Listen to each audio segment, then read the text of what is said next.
वीरों के वीर हो तुम, महाबली हनुमंता। भारत माँ की रक्षा करो हे दानव दलंता। कितने बलशाली हो तुम रहते हो अनजान। नाश कर डालो दुश्मनों का, अंजनी पुत्र हनुमान, अंजनी पुत्र हनुमान, अंजनी पुत्र हनुमान।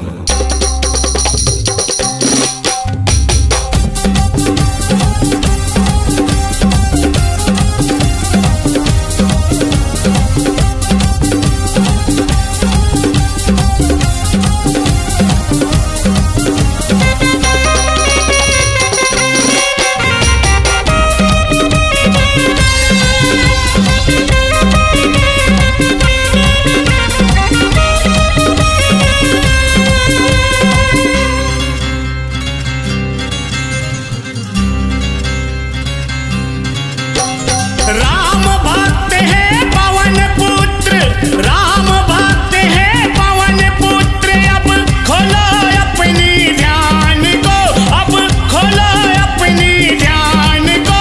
अब जागो वीर बजरंगी, बचा लो हिंदुस्तान को।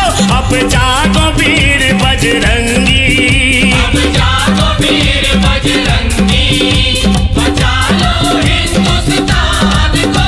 अब जागो वीर बजरंगी। राम भक्त है पवन पुत्र, राम भक्त है पवन पुत्र। अब खोलो अपनी ध्यान को, अब खोलो अपनी ध्यान को। अब जागो वीर बजरंगी, बचा लो हिंदुस्तान को। अब जागो वीर बजरंगी, अब जागो वीर बजरंगी, बचा लो हिंदुस्तान को। अब जागो वीर बजरंगी।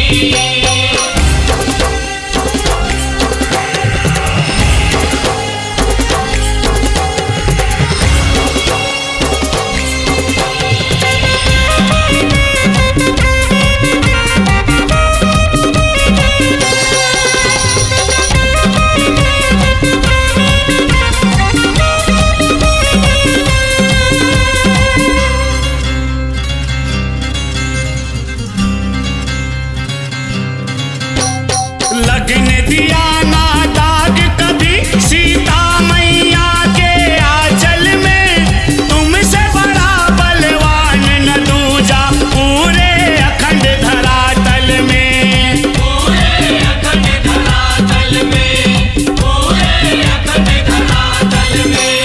लगने दिया ना दाग कभी सीता मैया के आंचल में। तुमसे बड़ा बलवान न दूजा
भक्तों